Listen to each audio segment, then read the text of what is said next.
بسم الله الرحمن الرحيم. السلام عليكم ورحمة الله وبركاته. الحمد لله رب العالمين،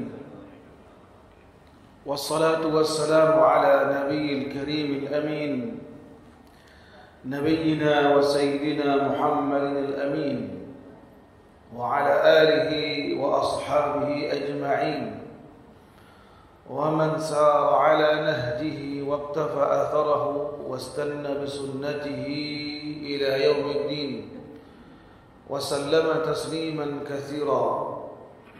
أما بعد، فقال الله سبحانه وتعالى: يا أيها الذين آمنوا اتقوا الله حق تقاته ولا تموتن إلا وأنتم مسلمون. ثم أما بعد. Para jamaah sekalian, Bapak Ibu yang saya muliakan, saya hormati dan saya cintai semuanya karena Allah Subhanahu wa taala. Puji syukur kepada Allah kita panjatkan atas semua nikmat-nikmat Allah yang telah dikaruniakan, bahkan nikmat yang sedang kita rasakan. Alangkah besarnya nikmat di atas Islam dan iman. Lalu kemudian nikmat yang Allah berikan kepada kita berupa kesehatan, keafiatan, sehat lahir dan batin. Lalu kemudian ada kesempatan yang sangat amat berharga, di mana orang-orang yang telah meninggal, seandainya mereka hidup kembali, mereka ingin beramal-amal yang saleh. Yang kita alhamdulillah di hadapan kita ya merupakan amal-amal yang saleh. Dari mulai kita berniat berangkat ke Masjid Baitur Rahim dalam rangka menegakkan fardu ain, kewajiban bagi setiap muslim yang telah aqil baligh menegakkan salat subuh berjamaah. Lalu kemudian kita duduk sebentar, 1 jam pun tidak sampai, mendengarkan sebagian atau secerca kisah manusia yang mulia, manusia yang telah dipilih oleh Allah Subhanahu wa taala untuk mendampingi Rasulullah sallallahu alaihi wasallam dalam berjuang menegakkan kalimat la ilaha illallah dan mempertahankan kalimat Muhammadun Rasulullah sallallahu alaihi wasallam. Dari itu, sebelum kita memasuki kepada lanjutan kisah sebelumnya tentang sahabat yang termulia yaitu Abu Bakar As-Siddiq radhiyallahu anhu, kita ingatkan kembali dari atau di antara sabda-sabda Rasulullah sallallahu alaihi wasallam yang mengingatkan kita tentang alangkah besarnya nikmat Allah yang telah dan sedang kita rasakan. Apa di antara sabda sang Rasul? Beliau bersabda sallallahu alaihi wa alihi wasallam, "Man asbaha minkum aminan fi sirbihi mu'afan fi jasadihi 'indahu qutu yawmihi faka'annama hizat lahu dunya." Di lain riwayat disebutkan faka'annama hizat lahu dunya bihadzafiriha. Nabi kita bersabda sallallahu alaihi wasallam, barang siapa di antara kalian di waktu pagi dia merasa aman, lalu yang kedua sehat badan, dan yang ketiga ialah pada hari itu ada bahan pangan yang dia makan. Kita ulang, ada 3 nikmat. Pertama, jemaah, pertama tadi merasa aman. Yang kedua, sehat badan. Yang ketiga, ada bahan pangan. Seolah-olah kata sang Rasul sallallahu alaihi wasallam, dia telah merasakan nikmat sepenuh bumi ini. Coba kita resapi hadis ini dan kita hayati dalam kehidupan kita. Lihatlah contoh Cianjur. Habis Cianjur dikabarkan gempa lagi di Garut. Setelah itu ada kabar yang mengerikan juga, Semeru mulai Semeru memuntahkan isi perutnya. Kabar setelah itu ialah Jember juga ada gempa. Lihatlah jemaah, rasa aman ini. Tidak tenang orang tidur. Walaupun dia kaya raya, mungkin dia penguasa atau sehat badannya, tapi rasa aman. Atau ada orang yang merasa aman, lalu kemudian sehat badannya, tapi hari itu belum dia dapatkan makanan. Kita rasa aman, lalu kemudian sehat badan, ya pangan ataupun uang, harta, tak kehitung-hitung. Artinya apa? 3 nikmat yang besar ini, kata sang Rasul, ketika dia seseorang mendapatkannya, seolah-olah dia telah mendapatkan nikmat sepenuh bumi. Dan 3-tiganya ada dan kita rasakan. Marilah untuk memulai kajian kita ini, kita kembali memohon kepada Allah dari doa yang sangat baik. Doa yang diajarkan khusus kepada sahabat khusus yang bernama sahabat Mu'adz bin Jabal radhiyallahu anhu warḍah. Nabi kita bersabda, wahai sahabat Mu'adz, jangan engkau tinggalkan membaca doa ini. Bacalah sebelum atau setelah selesai salat. Allahumma a'inni ala jemaah. Allahumma a'inni ala dzikrika wa syukrika wa husni ibadatika. Apa maknanya?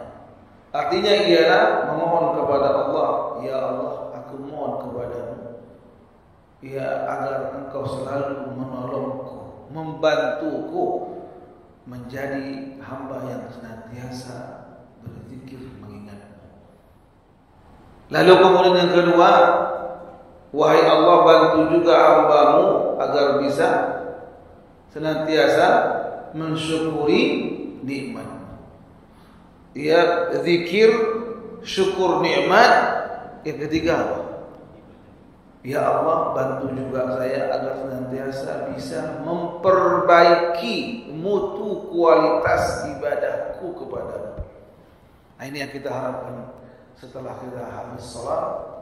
Sebelum berzikir tersebut, itulah bacaan indah kita berupa doa yang sahih dari Rasulullah SAW. Bahkan beliau wasiatkan kepada sahabat Mu'adz bin Jabal, jangan pernah engkau tinggalkan.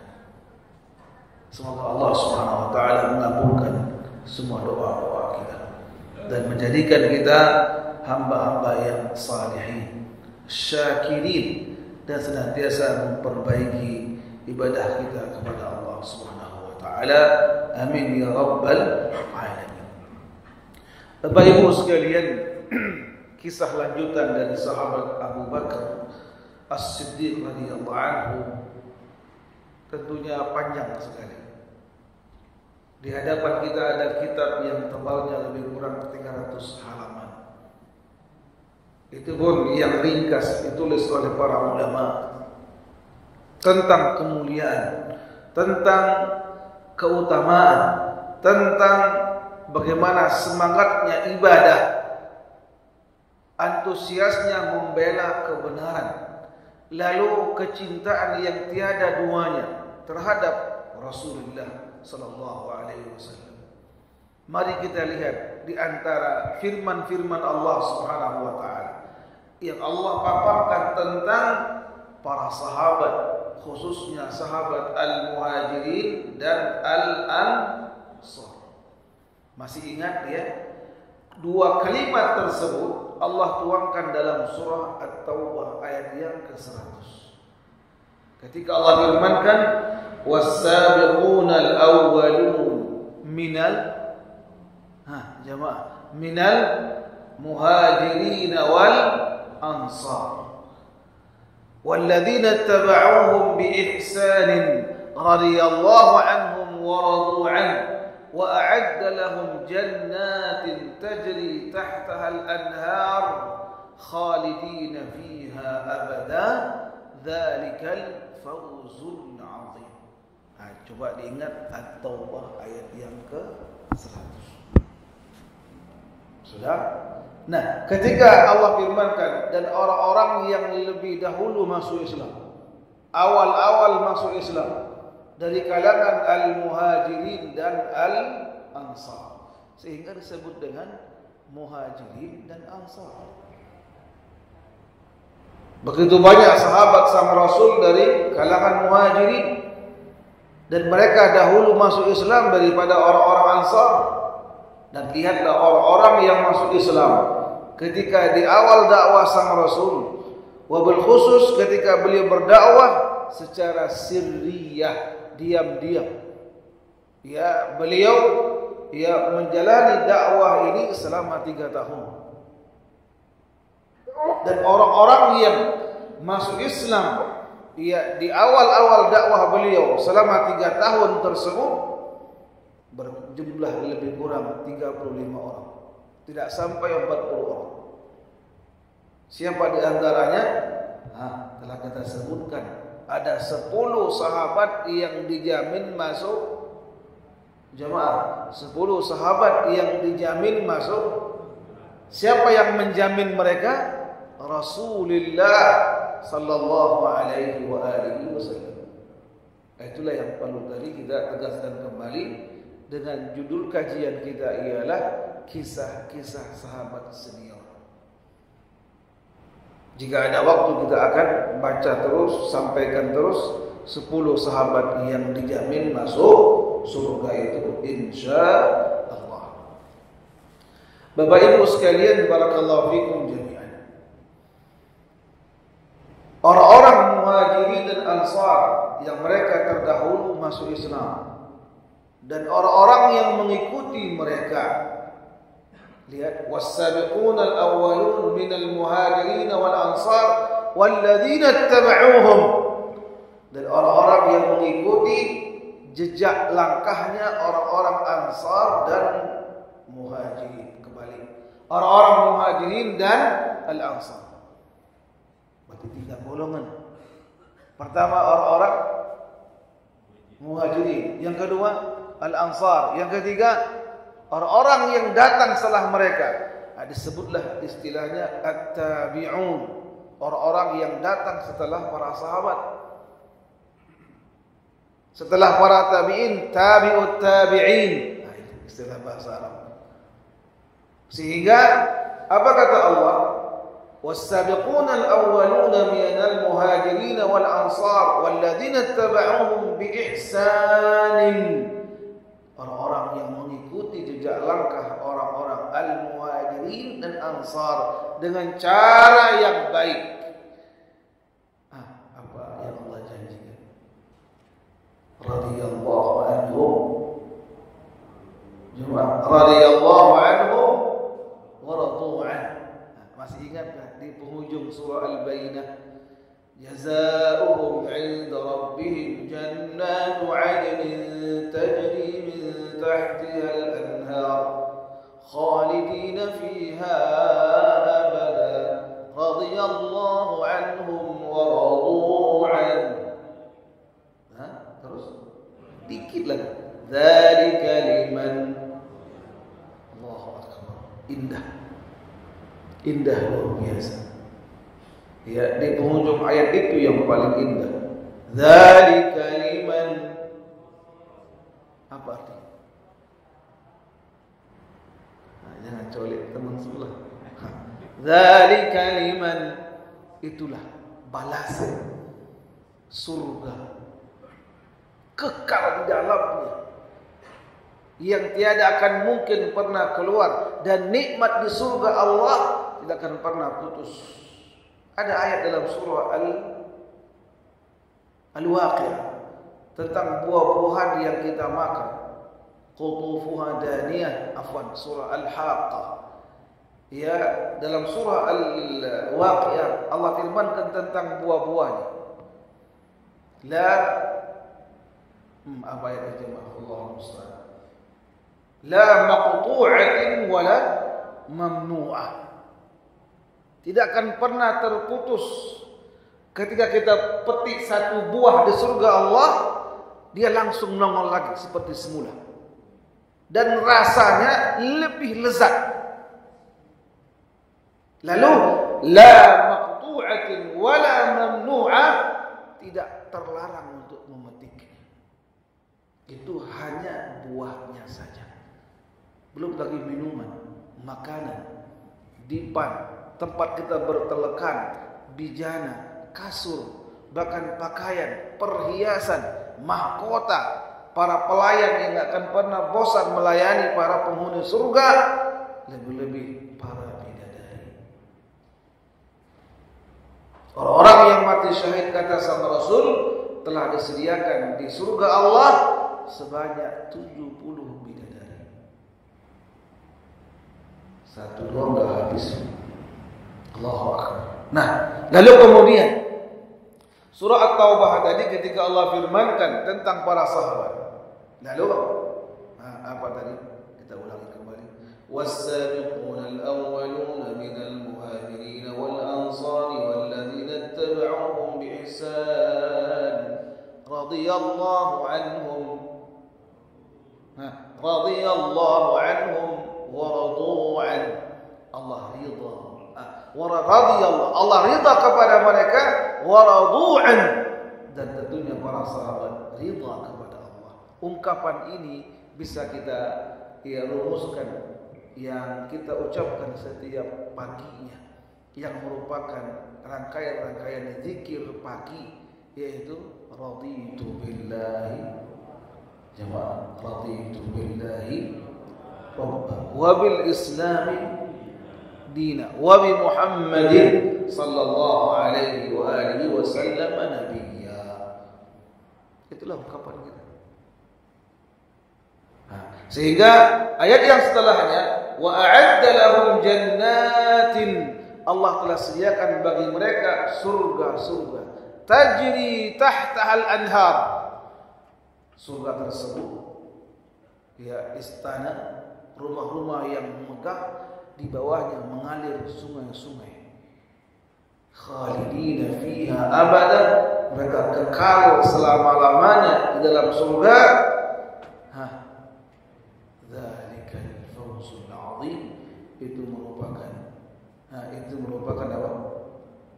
Ya, kemenangan yang sangat besar. Dan kita mohon kepada Allah Subhanahu wa taala agar kita termasuk hamba-hamba Allah yang beruntung. Kita semua dan orang-orang yang kita cintai, agar dia diselamatkan dari neraka jahanam dan masuk ke surga Allah Jannatul Na'im. Amin ya rabbal. Surah At-Taubah ayat yang ke-100. Kita tilik kembali surah Al-Hasyr. Surah Al-Hasyr terletak di juz yang ke-28 setelah surah Al-Mujadilah. Di sana ketika Allah firmankan tentang para sahabat, lil fuqara'il muhajirin alladzina ukhriju min diyarihim wa amwalihim yabtaghuna fadlan min Allah wa ridwana wa yansuruna Allah wa rasulahu ulaika humus shadiqun. Kalau kita mau tahu orang-orang yang jujur tersebut, bacalah ayat ini, surah Al-Hasyr ayat yang ke-8. Bagi orang-orang muhajirin yang fakir, yang miskin, lalu mereka diusir dari kampung halamannya, namanya Makkah. Lihat para sahabat yang terusir dari kota Makkah.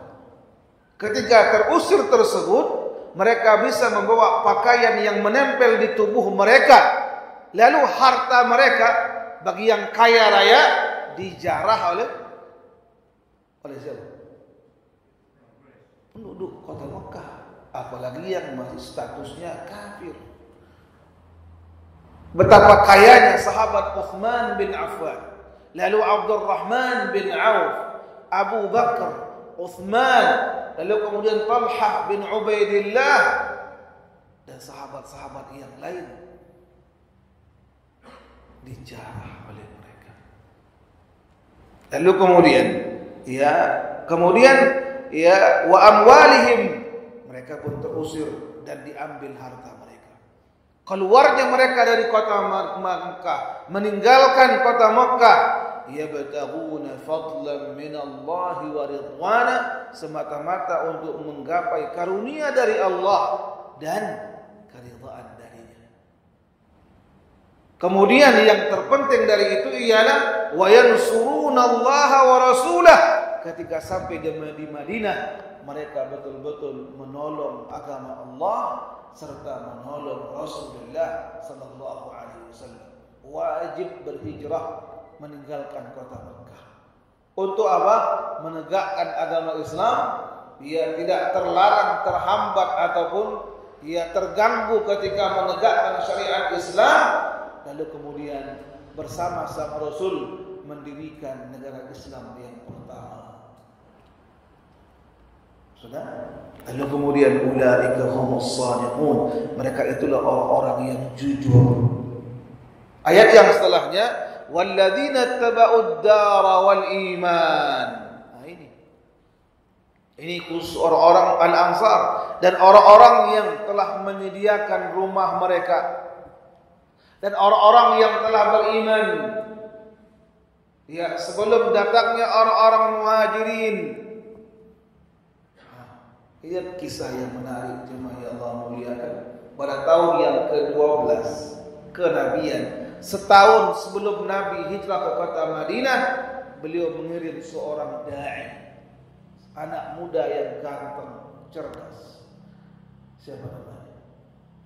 Dai yang pertama Nabi kirim dari Makkah menuju Madinah, yang mengajak kaum Ansar dan orang-orang di Madinah pada khususnya, dan dengan usaha dia serta izin dari Allah Subhanahu wa taala, sepertiga penduduk Madinah masuk Islam. Alangkah besarnya pahala pemuda ini, dan dia tidak berusia panjang. Ibu-ibu sekalian, bapak-bapak sekalian, ketika peperangan Uhud dia termasuk orang yang meninggal dunia mati syahid. Siapakah pemuda ini? Ada yang tahu? Alangkah beruntungnya pemuda ini. Ya, di tangannya setelah izin dari Allah, sepertiga penduduk kota Madinah masuk Islam. Bahkan para tokoh besarnya masuk Islam. Ada yang tahu siapa sahabat ini? Angkat suara, jangan silent atau pakai bahasa halus, enggak kedengaran. Tadi ada yang ngomong. Benar Pak, silakan. Benar. Mus'ab bin Umair radhiyallahu anhu. Nah, orang-orang Ansar yang telah menyediakan rumah, bahkan menyediakan logistik, ya, sembako kalau bahasa kita. Dan orang-orang mereka telah beriman, ya, min qablihim, sebelum datangnya orang-orang Muhajirin, sebelum datangnya orang-orang Mekah hijrah ke kota Madinah. Yuhibbuna man hajara ilaihim, sungguh orang-orang Al-Ansar betul-betul mencintai orang-orang Muhajirin yang datang ke rumah mereka, datang ke kampung halaman mereka. Wala yajiduna fi sudurihim hajatan mimma utu, dan mereka tidak mendapatkan dalam hati mereka, ya, kebutuhan yang sangat berlebihan dari apa yang mereka berikan. Infaknya sahabat Ansar, pemberian, pembelaan, lalu mereka dengan lapang dada menerima kedatangan sahabat-sahabat Ansar, tiada duanya. Saking mulianya mereka, saking dermawannya mereka, saking legowonya, lapang dadanya hati mereka, Allah cantumkan dalam surah Al-Hasyr dalam firman-Nya. Lalu lebih tinggi lagi jemaah ialah wa yu'thiruna 'ala anfusihim walau kana bihim khassasah. Mereka mendahulukan sahabat-sahabat Muhajirin, lebih mendahulukan sahabat-sahabat yang hijrah dari kota Makkah menuju kampung halaman mereka, kendati pun mereka masih membutuhkan, lebih membutuhkan, tapi mereka lebih mendahulukan dia dalam rangka cinta kepada sesama kaum muslimin, sesama para sahabat, apalagi yang datang ke kampung halaman mereka sebaik-baik manusia, Rasulullah Muhammad bin Abdullah sallallahu alaihi wa alihi wasallam. Mari. Ini dua ayat jemaah. Pertama surah apa tadi? At-Taubah ayat 100, yang kedua Al-Hasyr ayat 8 dan 9. Nah, kalau itu kita baca jemaah, belum lagi kita baca hadis-hadis tentang manaqibu Abi Bakar atau fadailu Abi Bakar. Keutamaan sahabat Abu Bakar kiranya telah kita singgung di pertemuan yang pertama. Yang kedua kita ambil dua poin penting saja. Yaitu apa? Tatkala beliau sallallahu alaihi wa alihi wasallam hendak dilantik menjadi khalifah. Ketika wafatnya sang Rasul di hari pertama, hari Itsnin. Betul?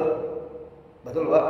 Nah, kemudian didengarkan atau dikhabarkan kepada sahabat Abu Bakar wa Umar. Ini dua Pak, jarang berpisah terus. Bahwasanya sekelompok orang-orang Ansar telah berkumpul di Saqifah fi Bani Sa'idah. Berkumpullah para sahabat Ansar membicarakan tentang kepemimpinan. Telah meninggal sang Rasul, iya, berarti kita lantik ya dari kalangan Ansar seorang pemimpin. Jangan dimaknakan, jangan diartikan ya sahabat Umar, Abu Bakar haus kekuasaan. Itulah tuduhan halus dari orang-orang Syiah Rafidhah. Lihat Abu Bakar dan Umar, kata mereka, haus kekuasaan sampai melupakan jasad suci Rasulullah sallallahu alaihi wasallam. Salah.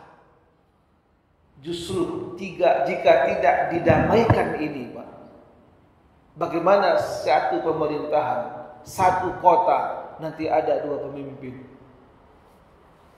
Di mana kisah yang ingin saya sampaikan ialah menariknya ketika sahabat Abu Bakar, sahabat Umar dan sahabat Abu Ubaidah bin Jarrah, ketiga-tiganya berangkat ke tempat telah berkumpulnya para pembesar Ansar yang ingin melantik seorang pemimpin. Datanglah tiga tokoh yang mulia ini, lalu mereka mengucapkan salam dan berdialog ringan. Kata beliau, ada apa ini? Umar kata dia telah mengumpulkan kata-kata indah untuk mengucapkan setelah Abu Bakar Siddiq radhiyallahu anhu. Kata beliau, telah wafat Rasulullah. Pemimpin Ansar mengatakan, kalau begitu kami akan mengangkat salah seorang pembesar Ansar sebagai pemimpin kami. Orang-orang Muhajirin silakan angkat sendiri. Lihat apa kata Abu Bakar dengan bijaknya berbicara, menyanjung, memuji keutamaan orang-orang Ansar. Termasuk kata beliau, demi Allah, Rasul memilih kampung kalian, itu merupakan kemuliaan yang besar.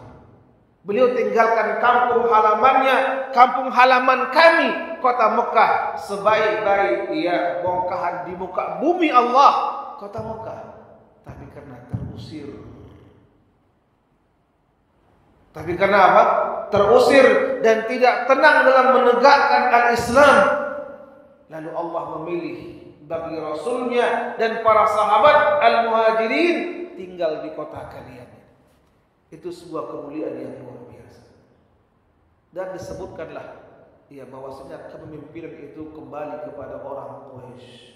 yang mereka betul-betul mendampingi sang Rasul dan lebih dahulu masuk Islam dan berjuang bersama sang Rasul sallallahu alaihi wasallam. Dan disebutlah keutamaan orang-orang Ansar dan akhirnya mereka ridha. Ya, kalau begitu silakan kami pimpinan kembali kepada orang-orang Muhajirin. Lihat tawaduknya Abu Bakar mengatakan di sebelah kanannya, wahai Umar, bentangkan tanganmu, saya akan berbaiat kepadamu, engkau dilantik menjadi khalifah pemimpin kaum muslimin. Silakan. Apa kata Umar? Wallah, demi Allah wahai Abu Bakar, enggak mungkin. Engkau sahabat utama, dahulu masuk Islam, berjuang dengan harta jiwa ragamu. Lalu kemudian ketika hijrah yang menemani sang Rasul, engkau orangnya berdiam di gua Thur dalam rangka menyelamatkan diri dari kejaran orang-orang musyrikin. Engkau bersama sang Rasul mengarungi padang pasir dalam rangka hijrah, ia meninggalkan kota Mekah menuju kota Madinah. Engkau orangnya. Lalu lihat, momen terpenting dari kehidupan sang Rasul ialah 5 hari ketika beliau sakit sebelum wafat. Yang menjadi imam siapa? Cukuplah menjadi sinyal yang terang, lampu hijau yang berhak memimpin kepemimpinan Islam setelah wafatnya sang Rasul. Engkau orangnya. Tadi yang Abu Bakar. Kata Umar, kalau begitu wahai Abu Bakar, bentangkan tanganmu, saya akan baiat engkau. Diulurkan oleh Umar. Dibaiat oleh Umar dan sahabat Abu Ubaidah radhiyallahu anhu. Diikuti oleh orang Ansar tadi. Nah, hari esoknya, hari Selasa, bangunlah As-Siddiq radhiyallahu anhu dan beliau pertama kalinya menaiki mimbar Rasulullah. Tidak ada satupun manusia yang berani menaiki mimbar itu kecuali As-Siddiq radhiyallahu anhu. Dan beliau berkhutbah dan dibaiat semua manusia. Lihatlah tawaduknya Abu Bakar. Dia serahkan pertama kalinya kepada Umar radhiyallahu anhu wa Ini di antara jemaah, kata para ulama, keutamaan besar bagi sahabat Abu Bakar Siddiq radhiyallahu anhu. Kemudian di antaranya ialah bagaimana keteguhan beliau memegang syariat Rasulullah sallallahu alaihi wasallam. Tahukah kita jemaah apa yang terjadi tatkala wafatnya sang Rasul? Orang-orang yang masuk Islam atau baru masuk Islam ketika mendengar wafatnya Rasulullah sallallahu alaihi wasallam terbagi menjadi 3 kelompok. Orang-orang yang pertama murtad total, keluar dari Islam, lalu kembali mengikuti agama nenek moyang, menyembah berhala. Yang kedua, Muslim luarnya, tapi parahnya mengaku Nabi. Bayangkan itu ya. Ada satu orang yang paling getol ingin diakui menjadi Nabi. Bahkan masih hidup Rasulullah ketika di kota Madinah, dia pernah kirim surat mengatakan, wahai Rasulullah, saya fulan bin fulan, tolong akui saya juga Rasul dan Nabinya. Separuh untukmu, separuh untukku. Nabi balas dengan beliau mengingkari, luar biasa. Makanya kita sering mengatakan la nabiyya ba'dahu. Enggak ada nabi setelah Rasulullah sallallahu alaihi wasallam jika ada palsu. Dan mohon maaf, negeri kita ini banyak orang mengaku sangat mudah. Terakhir di Karawang itu, perempuan mengaku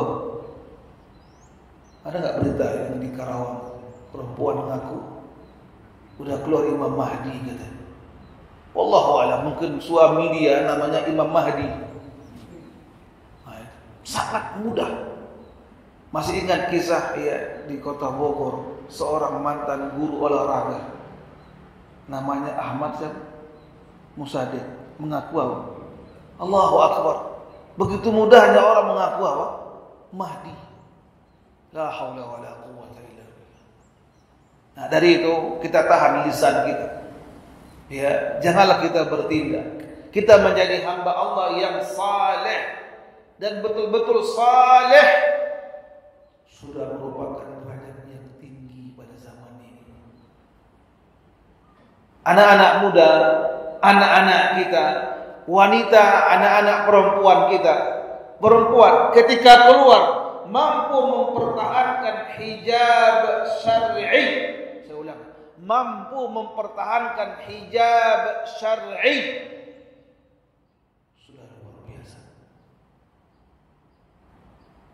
Kalau seorang anak gadis tidak menampakkan wajahnya ketika keluar rumah, lebih baik lagi. Tapi jangan salah, kadang-kadang keluar rumah tutup wajah ketika foto profil, ketika di Facebook, ketika di IG, salah juga. Nah, anak-anak muda mampu mempertahankan 5 waktu sehari semalam. Hayya 'ala shalah, datang ke masjid. Anak muda ini luar biasa salehnya. Apalagi tidak pacaran. Dan dia paham betul menyentuh kulit wanita yang bukan mahram, haram. Dan dia ingat hadis sang Rasul mengatakan, barang siapa yang menyentuh kulit wanita yang bukan mahram baginya, yang tidak halal dia sentuh, lebih baik ditusuk dengan besi yang panas. Hadis Rasulullah. Dia amalkan, alangkah salehnya di akhir zaman seperti ini. Bagi pedagang yang mampu jujur dalam berdagang, pegawai yang jujur bekerja, guru yang jujur mengajar. Subhanallah. Berat hidup di zaman akhir zaman, Pak. Ancaman kita untuk berbuat dusta, berkata dusta, menipu, manipulasi, korupsi sangat mudah. Dan kita mohon ampun kepada Allah dan mohon penjagaan dari Allah Subhanahu wa taala. Nah, kemudian apa yang diperbuat oleh sahabat Abu Bakar? Ini jemaah, kata para ahli sejarah, merupakan karya terbaik atau katakanlah agenda kerja terbaik ya dari sahabat Abu Bakar semenjak menjadi khalifah. Apa? Menumpas pergerakan orang-orang murtadin. Lalu kemudian ia menawarkan kembali masuk Islam atau kembali bertaubat kepada orang-orang yang mengaku nabi. Bahkan yang kelompok ketiga, mereka tidak mau membayar zakat. Hujah mereka ialah zakat hanya untuk Rasulullah. Ketika wafat Rasulullah, enggak ada zakat lagi. Tiga kelompok itu ditawarkan masuk Islam, bertaubat kembali, jika tidak diperangi. Sehingga dalam waktu hampir kurang 10 bulan untuk mematahkan pergerakan tiga kelompok, nah baru tenang dan kondusif di dalam negeri Islam. Nah, kemudian setahun tersisa masa khilafahnya, kan hanya 2 tahun 2 bulan Pak masa jabatan beliau menjadi khalifah. Setahun akhirnya beliau mengirim pasukan sebesar-besarnya untuk merontokkan 2 imperium besar pada hari itu. Yang pertama ialah Persia, yang kedua ialah Romawi. Persia beragama Majusi, menyembah api. Romawi menuhankan Isa putra Maryam sebagai Tuhan. Itulah agenda beliau. Walaupun tidak sempurna, tapi ya lebih kurang sepertiga dialah orang yang membuka kota-kota kafir menjadi negeri-negeri Islam. Nanti disempurnakan oleh adik senior beliau Umar bin Khattab radhiyallahu anhu warḍahu ketika masa 6 tahun menjadi pemimpin kaum muslimin, ia tunduklah dua negara besar tersebut, Romawi dan Persia, tetap dia dalam kekuasaan kaum muslimin. Nah, itu yang perlu kita kaji. Pak, insyaallah kita akan bertemu pekan yang akan datang atau bulan akan datang, kita akan singkap di antara kelebihan dan keutamaan sahabat Umar bin Khattab radhiyallahu anhu warḍah. Masih lama. Bapak Ibu sekalian, apa sih keutamaan sahabat Abu Bakar radhiyallahu anhu?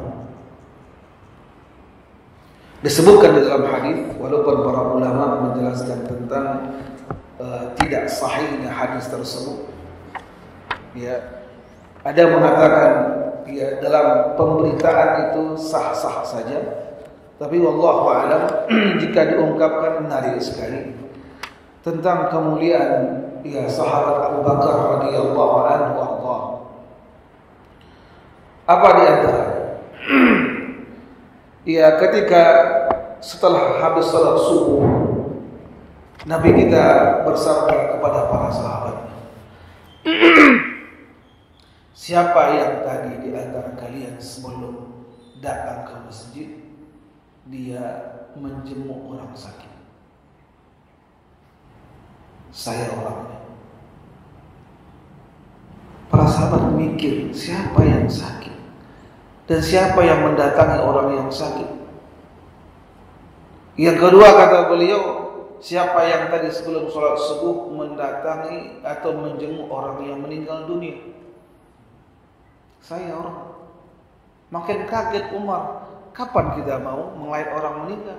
Kita bangun tidur, qiyamul lail, langsung ke masjid. Yang ketiga, siapa di antara kalian tadi sebelum ke salat subuh bersedekah? Saya orang. Jemaah, 3 ibadah besar. Begitupun jangan kita sangka, berarti Abu Bakar enggak qiyamul lail.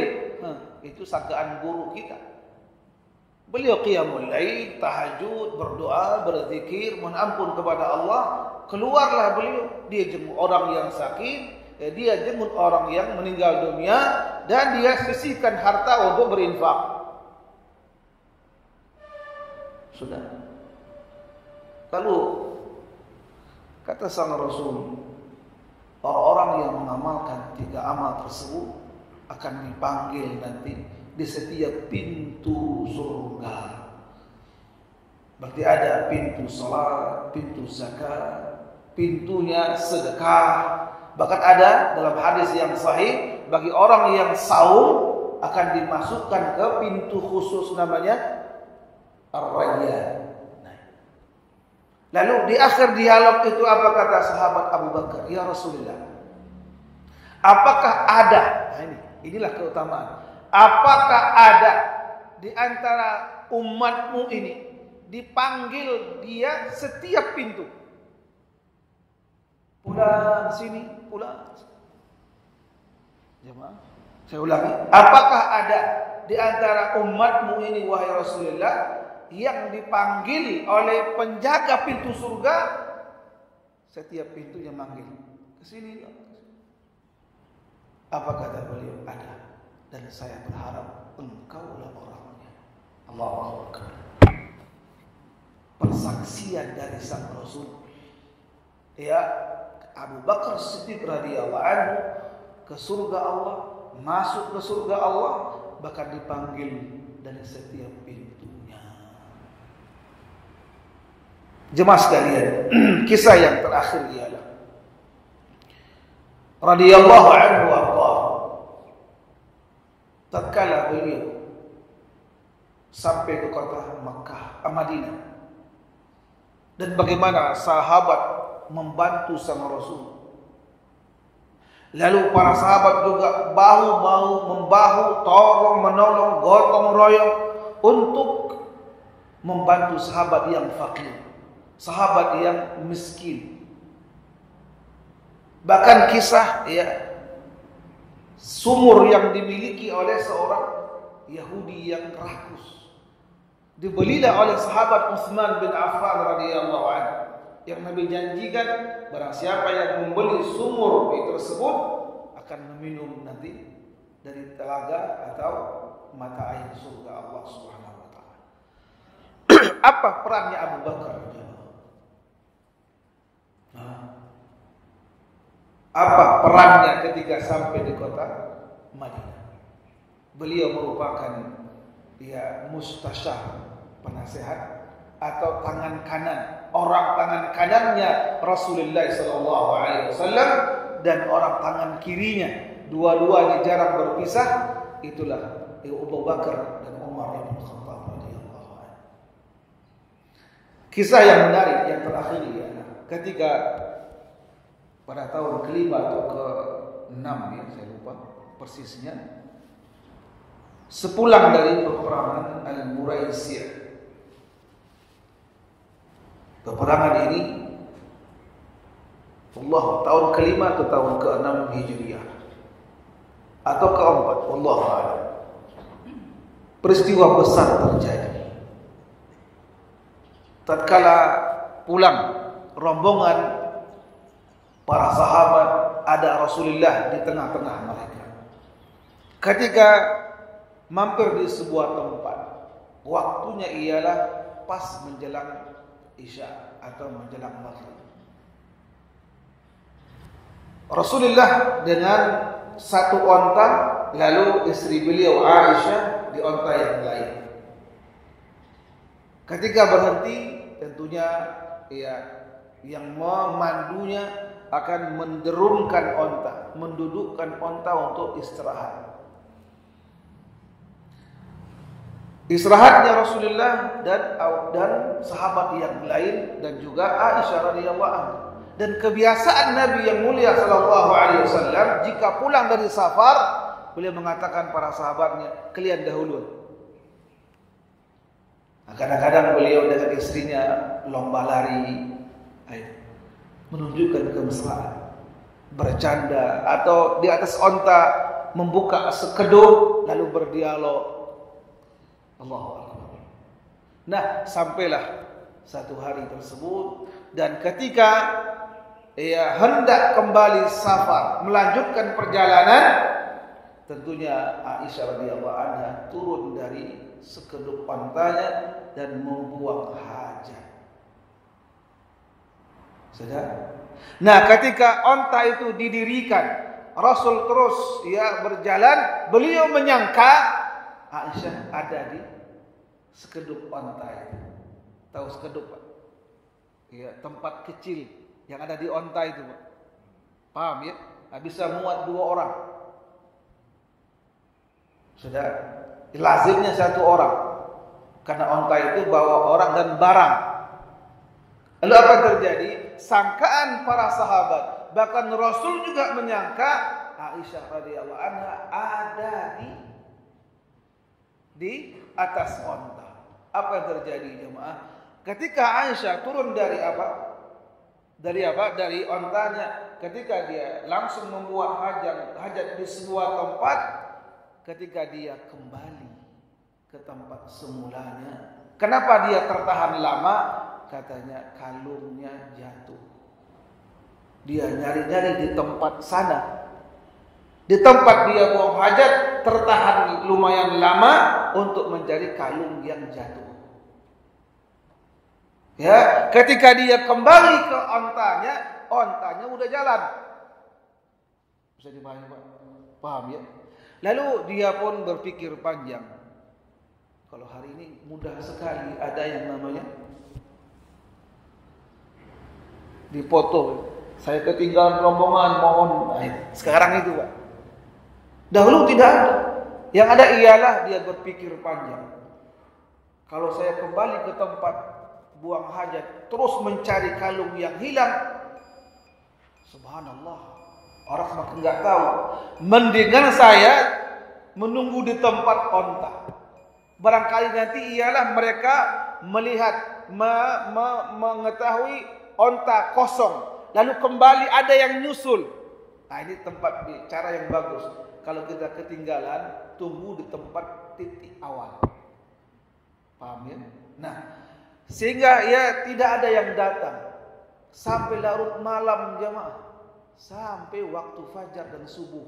Tertidurlah Aisyah di tempat onta berhenti. Ya. Nah, ada sahabat yang khusus Nabi fungsikan yang berada di akhir pasukan guna untuk memperingatkan orang yang tidur, barang yang tercecer dia ambil. Namanya sahabat Safwan bin Mu'attal radhiyallahu anhu. Ketika dia melihat ada dari kejauhan dia manusia atau benda berwarna hitam. Nah, ini tidak boleh kita katakan orang yang berpakaian hitam onggokan tong sampah. Dan itu ada tokoh kita berucap di negeri kita ini, sangat disayangkan. Ya, ketika itulah Safwan mengatakan inna lillahi wa inna ilaihi raji'un. Manusia istri Rasulullah dia mengenal. Karena apa? Dia telah mengenal Aisyah sebelum turunnya ayat mengatakan wajib berhijab atau bercadar bagi istri-istri Rasulullah. Nah, ketika suara inna lillahi wa inna ilaihi raji'un didengar oleh Aisyah, dia tutup wajah.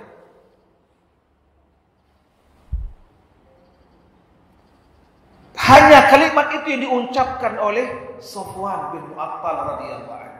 Hanya kalimat itu, dan kalimat itulah membuat jaga atau bangunnya Aisyah. Jemaah yang Allah muliakan, hikmah Allah yang sangat dalam. Aisyah tadi mencari. Ketika dia bangun, dia meraba bagian kanannya, itu kalungnya situ. Kalungnya di tempat dia tidur. Subhanallah.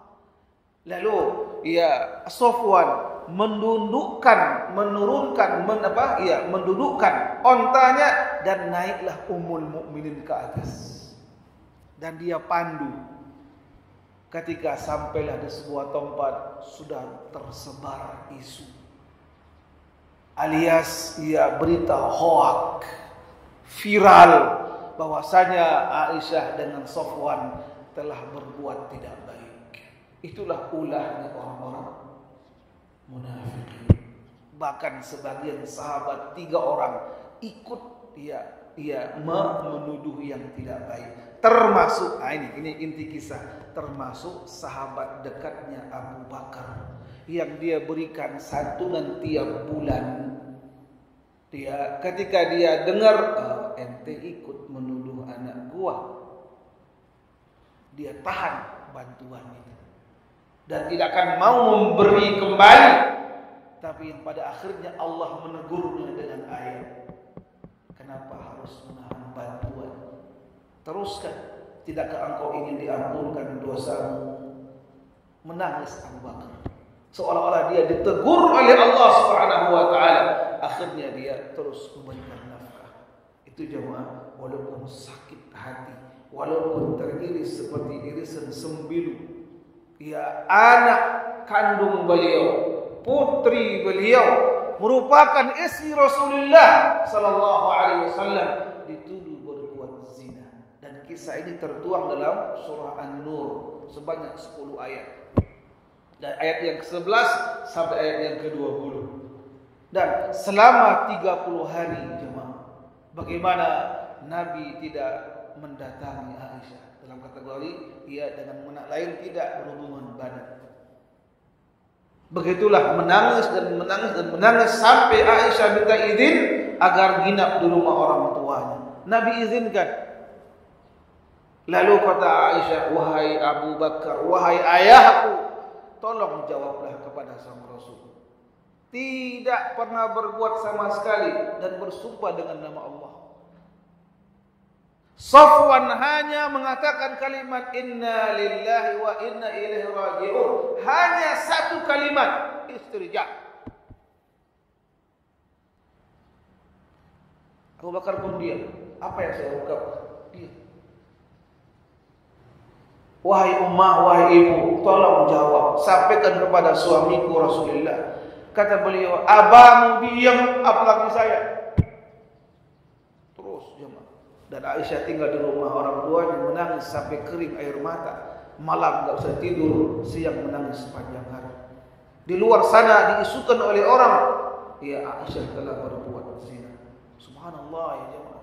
Rumah tangga Rasulullah, lalu rumah tangga Abu Bakar, lalu anaknya Aisyah, 3 aktor yang mulia, 3 insan mulia dituduh berbuat tidak baik.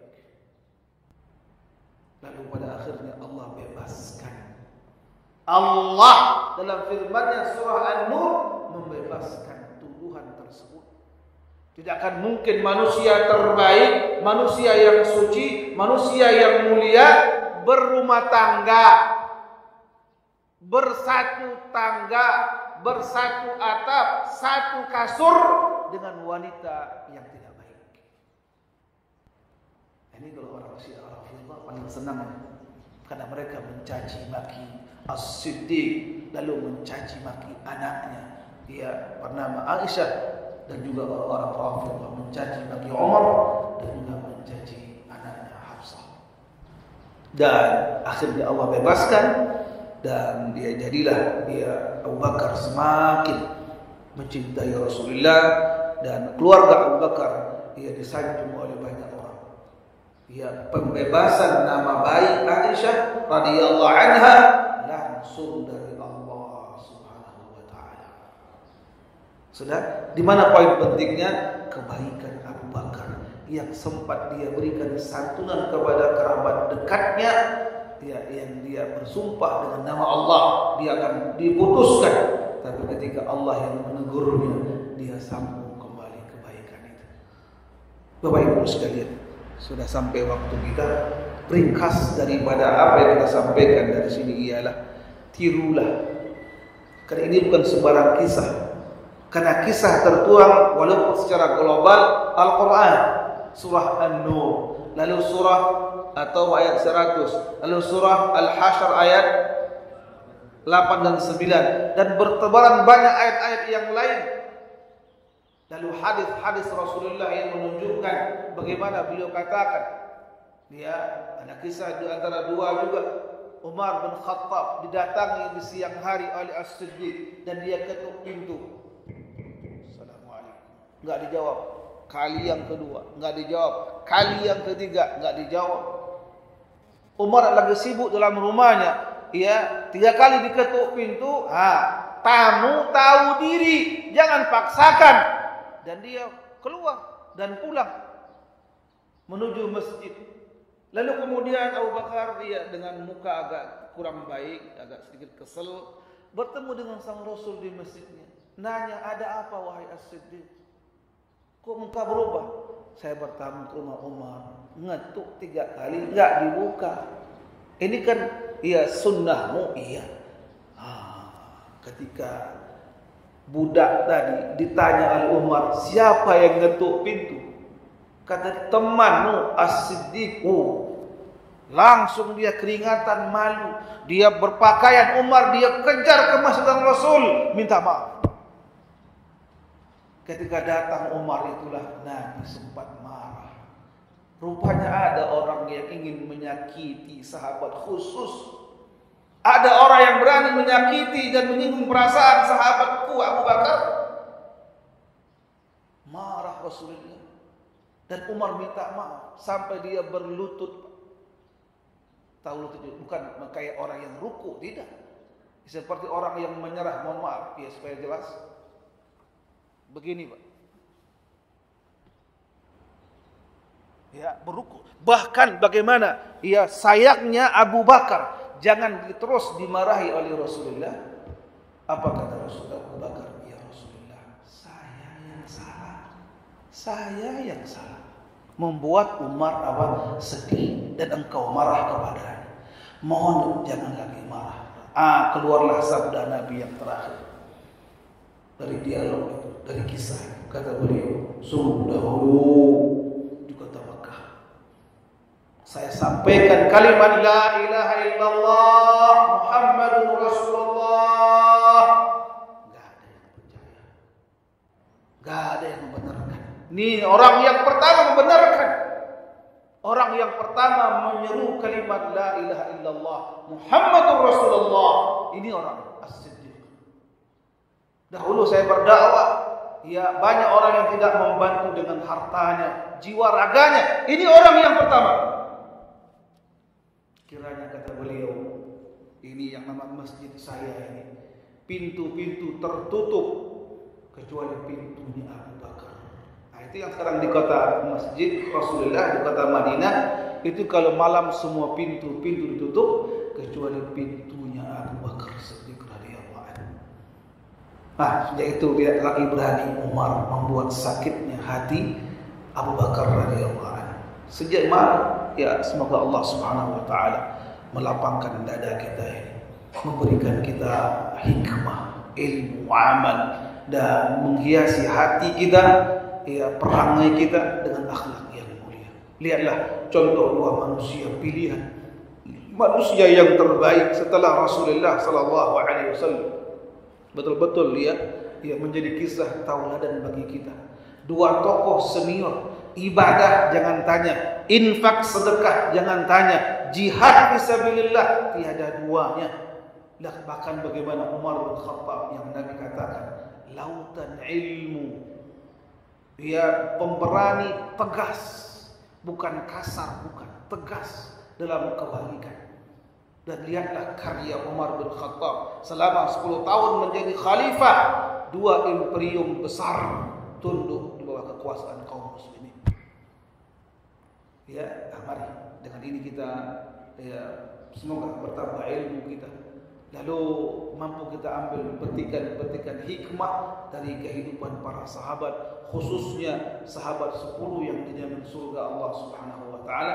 Di dua pertemuan telah kita menyinggung tentang sahabat termulia Abu Bakar As-Siddiq radhiyallahu anhu warḍahu. Semoga mampu kita teladani dari kedermawanannya, kelembutannya, semangatnya beribadah, semangatnya mengajak orang agar masuk Islam, berdakwah agar orang masuk Islam. Sama halnya kita, ketua DKM dan semua jajarannya, bukalah pintu seluas-luasnya, kembangkan kajian yang di atas Alkitab dan Sunnah, wa ala fahmi salafi hadhihi ummah, membantu umat menjadi pelayan masyarakat, dan jadikan masjid sebagai sumber dari kegiatan-kegiatan yang positif yang menuju kepada ketaatan kepada Allah Subhanahu wa taala. Terakhir, semoga Allah Subhanahu wa taala memberikan kita karunia ilmu yang bermanfaat, amal yang saleh, rezeki yang halal, dan diterima semua amal kebajikan. Kita mohon kepada Allah Subhanahu wa taala agar diberikan usia yang panjang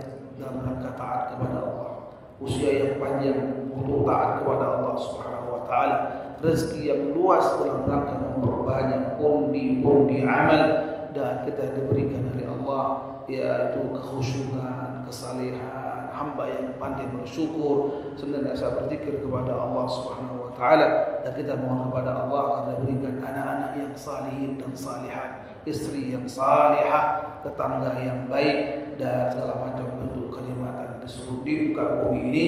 Dan tidak lupa kita berdoa kepada Allah agar kita diberikan karunia yang terbesar tatkala kita akan menghembuskan nafas terakhir, menutup mata, memandang dunia terakhir, kita melafazkan sebaik-baik kalimat, yaitu kalimat la ilaha illallah Muhammad Rasulullah sallallahu alaihi wasallam, wafat dalam bentuk husnul.